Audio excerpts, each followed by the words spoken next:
Vice President, thanks for joining us. Thank you. Your country has been in a civil war. Now there is a peace agreement in place. It's about a month old. What is the status of that agreement right now? Thank you very much. The agreement is actually a very good agreement. We have my president has signed it on the 26th of August of this year, and in the following day he actually declared the ceasefire. The agreement now is moving well, except that we really need deployment of ceasefire monitors and verifiers. With this, I think it will move fast, but there is that delay. I don't know if Igga, which was the mediating body, if it is facing some financial upheavals, I don't know. But the international community should come to assist them in terms of funding that contingent for monitoring and verifying. And that's why you are here right now at the United Nations. How is the UN helping you with implementing this agreement? Well, yesterday we were having presentations. I did one. Also, the chairperson of the Igga, which is the Republic of Ethiopia, Prime Minister, yesterday also submitted their own report. And based on that report, I also gave my own briefing to the Security Council. And I think they understood really the situation. Namely, the Security Council was asking Igga why the delay in the deployment of the monitors. So they were giving a number of reasons, of course. One of them is actually the issue of financing. Yeah. What is the humanitarian situation in the country right now? Well, it is not so good. And then complicated, of course, the south has no roads. And for people who are displaced as a result of the last civil strife, they have no accessibility really because of no roads. Sometimes even it is all water surrounding centers of displacement and so on.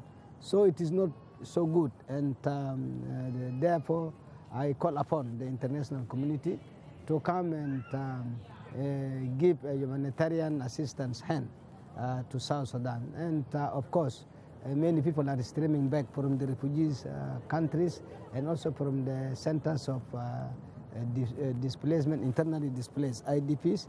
They are also coming back and so on. And so they really need a massive program of rehabilitation, resettlement, and then after that you move to services and development. China has contributed 900 troops to the peacekeeping force in South Sudan. What is the role that China is playing right now in keeping the peace in the country? Well, it's just part of this UNAMIS, the UN mission to South Sudan. And their role is, and their mandate is, of course, very clear, which is to actually help in the protection of civilians and facilitating things like the humanitarian needs and so on. Right, talking about China's role in facilitating humanitarian needs, it's not just providing troops. China is also involved in the provision of medical services, on water supplies, in education as well. Oh yes, and for this we are really very grateful to the People's Republic of China. They are indeed making a number of projects in my country, and very important ones. The largest, for example, is the rehabilitation of Juba Airport.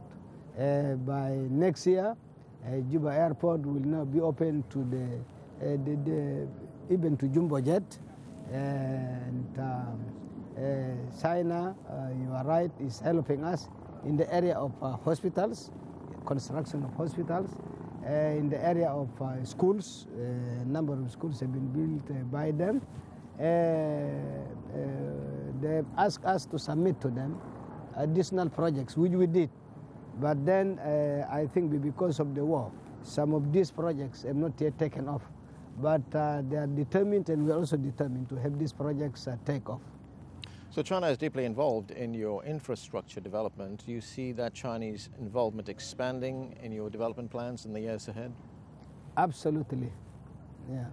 Now, of course, there's a great deal of oil in South Sudan. How important is that relationship between South Sudan and China as far as oil exports are concerned? Because China is a very important trading partner when it comes to oil. Yes, and China is really the one in charge in terms of drilling and producing more than half of the oil of South Sudan. Of course, there are other also players who are also producing. You have Malaysia, you also have India and so on. But China is carrying the bulk of the oil production. How much of a role is the UN playing in your economic development? UN as such is playing through its organizations really, not directly as such. You have organizations like, UNDP, UNICEF, World Food Program, and so on. It is through these organizations that UN is assisting South Sudan, not directly as such. What is South Sudan's relationship with its northern neighbor right now, Sudan? Oh, well, the relationship is good. The war was not between South Sudan and Sudan. It was just with the rebels, with whom we have now signed peace. So I think with the signing of peace, even our relations should really improve even more. And, peaceful coexistence and harmony between these two neighbors is so important because it will facilitate things like trade,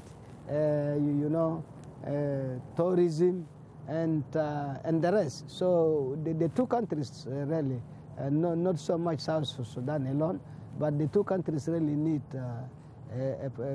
properly normalized relations. Do you get the sense with the signing of this peace agreement that the country has turned a corner right now? Yeah, it is a U-turn and to the positive direction. Yes. And give us some idea of why you were so optimistic. In that you see every prosperity in every country is preceded by stability. And stability is preceded by security. And security here is, of course, affected when you have the war, as it is prevailing in 3 of the states of the country out of the 10 states or provinces.